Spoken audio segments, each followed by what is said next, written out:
In this section, we're going to be covering the principle of arcs and their importance in creating a more interesting and aesthetically pleasing motion during an animation. Arcs can be best described as the visual path or trajectory of an action an object takes from one pose to another during an animation. Just as almost all objects in motion display some sense of follow-through and overlapping action when coming to a rest, objects, when in motion, tend to also travel in arcs during their trajectory or path from one location to the next. Now, if you take the time to observe almost any moving object, you will see that they seldom travel in a perfect linear path from one location to another, and will almost always have some sort of arc during its journey, whether it's subtle or not. Now, it's also worth noting that the faster an object moves, the more natural trajectory will flatten out. The reason why, or reasons why object or characters move in arcs is due to, let's say, one, the anatomical structure of, let's say, a skeletal system that consists of, maybe like hinge and ball and like hardy splicer joints that all control the motion of various body parts but rotate from a single pivot point, which is what causes the effect of areas to actually follow an arc. And two is gravity. So let's say, for example, when you throw a ball, it's quite obvious that over time the ball will come to a rest somewhere on the ground. But as it's flying through the air and gravity continues to impact its vertical location from the ground, the path will actually be in the shape of an arc due to its sinking down towards the earth. So not only do arcs help add a bit of realism to the motion of an object or character, or let's say part of a character, but they also make the movement much more interesting to watch and makes for a more aesthetically pleasing animation to view. Arcs also make animated objects easier for the eye to follow because it avoids these stiff transitions between poses.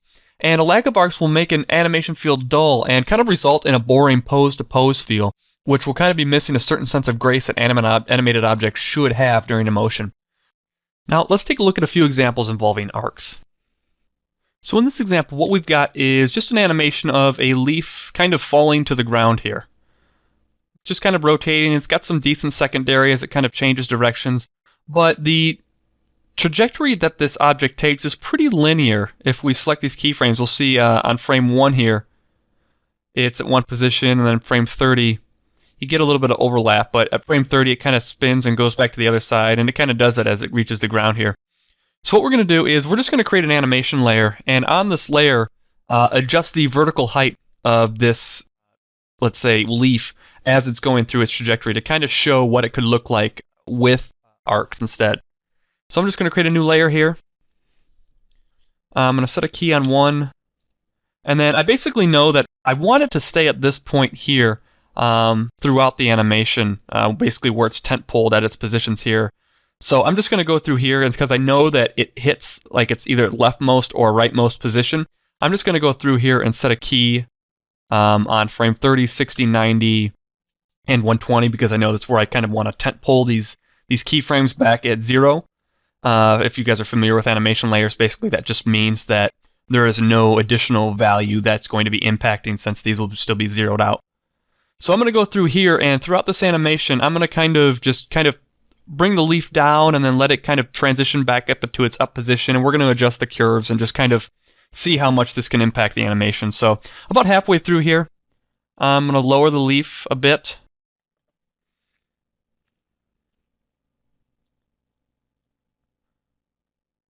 Okay, looks decent. And I'm just going to kind of continue to do that throughout the whole animation. So 43 should be good. Maybe a bit more. And the reason why I'm not doing it directly in between, let's say, this tent-poled 60 and 90 frames is because we've got a bit of slow in and slow out on each time it reaches its either leftmost or rightmost position. So I'm kind of trying to compensate for that so it still kind of hits somewhere towards the middle of that arc.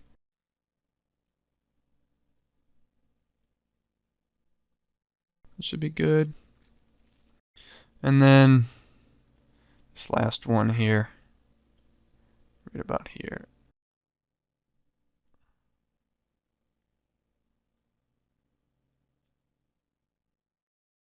So as we see, if we scrub through, we've got some decent arcing now on this leaf, and it definitely makes for a much more interesting trajectory. And you'll see as if I scrub through with this layer muted here, you'll see that it's fairly boring. I mean, it's still a bit interesting because, you know, we got some other principles that are kind of coming into play, like the overlapping of the leaf, and it's not incredibly static, But if we track the trajectory, we'll see that it is much more interesting as it kind of slows into this arc here.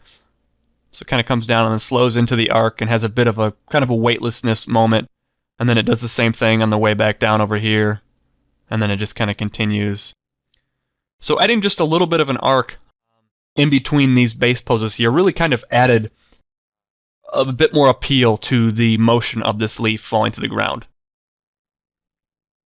Alright, now in this example what we've got, we've got a basic character idle animation. But what the character's doing is he's actually, I'm going to turn on my curves here real quick.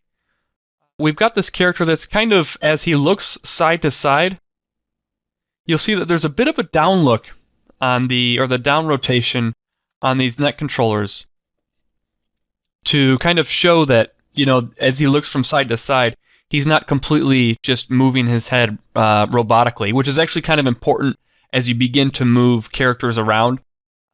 We're going to show a different example here real quick where we kind of revisit our slow in and slow out example to kind of track the axe here as it's moving. But even with basic body movement like this, it's important to understand that, you know, you should also kind of keep in mind that how these objects move in an arc-like fashion in between these base poses or these key poses that you're creating. Now if I were to go in here and let's say, move my graph editor over here real quick, you can see on the Y channel, say we're tracking the ring on the nose here, you can see as he moves his head in one direction, I've got this key right here that represents like him looking down before he kind of looks back up or before he reaches that side. And if I delete these keyframes right here, you'll see that it actually removes quite a bit as he just kind of turns his head and makes the movement significantly less interesting just by removing that. So if we put those back in and scrubbing that, definitely adds a bit more to the visual quality. And this is definitely something, like I said, you're going to want to keep in mind as you kind of create objects that move, looking for areas and places like this where you can just add that a pinch of this principle, because it's so subtle. I mean, granted, we're kind of zoomed in on his face right now, but you know, if we're back here, let's say, it'll even still read back here.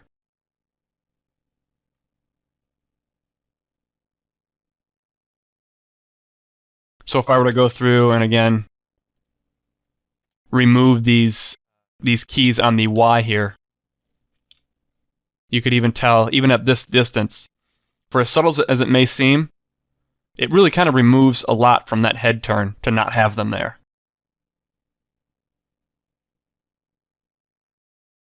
So in this case, if let's say we were going to sit here and revisit the example that we used in the slow in and slow out to track our arcs, you can see that there are multiple things in here that we could probably track to kind of keep an eye on. In this case, it would be the axe here as it kind of comes down and hits the ground here between, let's say, frames 28 and 31.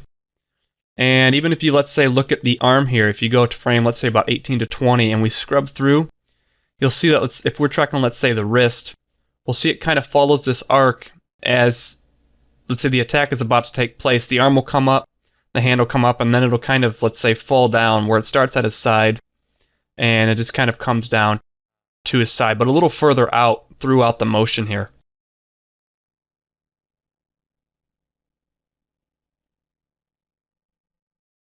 Now, it's worth stating that not all objects or characters will actually move in a perfect arc when kind of transitioning from one location to the next or one pose to the next. I've had some personal experience in dealing with capturing, editing, and animating on top of motion capture data, and after viewing motion capture data applied to a character rig, it kind of becomes apparent how many subtleties affect different parts of a character during an action. So, when animating with motion capture data, it kind of became this delicate balance between preserving all the subtleties that were very important to the human motion or whatever motion it was being applied to, but while still kind of adhering to the principles of animation for this aesthetically pleasing animation. Now, how much and where you apply these principles is typically dictated by the, let's say, style of animation you're trying to achieve, but it's not always necessary to kind of strictly follow the principles in order to achieve a good result.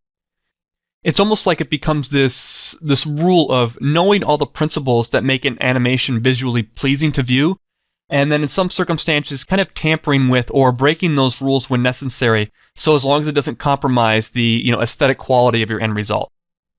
Well, that about wraps up the principle of arcs. Let's go ahead and move on to the principle of staging.